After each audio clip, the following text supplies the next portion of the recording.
Welcome to this installment of our Risks in Focus series. I'm Sean Moynihan, Executive Managing Editor of National Underwriter Property and Casualty. And we're here at the St. Augustine Alligator Park to zipline over crocodiles.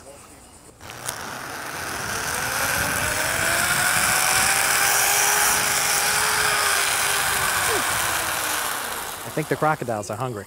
We've had different carriers through the years. The last carriers we had lasted several years until we put in a zip line. What is it about zip lines that makes them such a hard-to-place risk? Reinsurance is what makes it hard to place, and because the carriers we had reinsurance exclusions to it. So they would have had to had an exception made by the reinsurer in order to cover this risk. And those exceptions would not be granted. So we had to market it and replace it. The marketing was really one of vetting the construction and the safety protocols that have pretty well been established. If you'd like to know any risk management questions, I would suggest to speak with Scott Brown. Scott built this course. Scott, this sort of highly physical activity certainly has danger inherent to it. What are the steps you take to mitigate risks and limit the chances of people getting hurt while they're on the course? Proper training prior to them getting on the course, assessing their physical abilities before we ever get them signed up, checking for braces, bandages, obvious physical issues before they get going, making sure they pay attention during their safety briefing, proper operation of their equipment. They only get 3 chances to properly demonstrate use of their gear and to brake properly on the zip lines. If they don't properly demonstrate useful knowledge, then we give them a refund and we send them home. They can come back another day. Because of the location of this adventure park, you only get 1 safety warning. Other places you get several. Second safety warning regardless of the infraction, we're taking you off the course. We spend anywhere from an hour to 2 hours every single day on an inspection. Everybody's going to get a little bump or a bruise here and there. Given the elements that are on the course, a lot of things move up there. It's no different than the common 5-year-old, 6-year-old boy playing out in the backyard. They come in with bruises all over their shin bones. It's part of being a kid. And a bump or a bruise or a small scrape is part of this type of adventure. Scott knows what he's doing.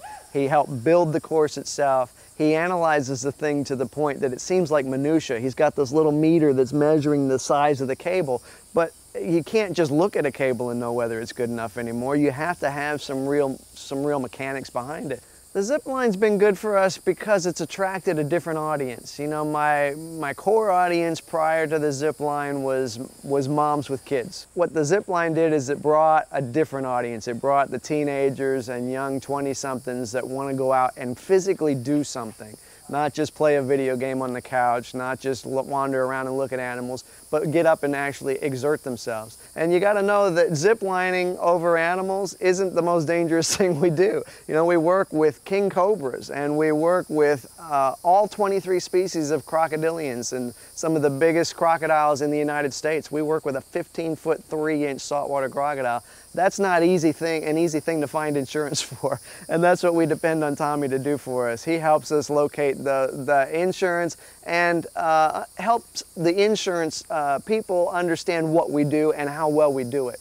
You know, we actually do the crocodile stuff so well that we teach a course to other zoo professionals every year.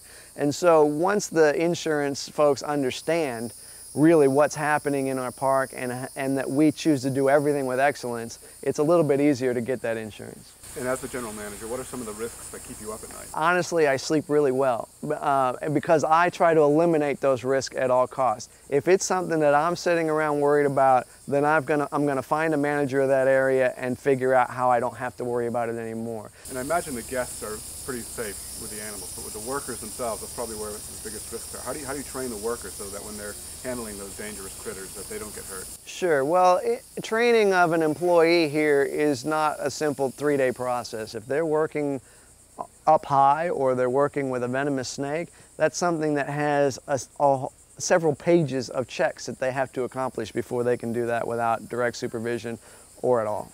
We have monthly training. They all have to properly demonstrate just about every scenario you can come up with to get people down and evacuate them off the course.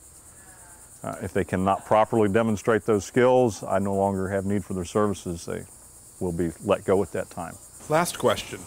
What's the most dangerous animal at the zoo? It's called a cassowary, and it looks like a colorful ostrich, really. And honestly, I'd rather catch 15 crocodiles than mess with that bird.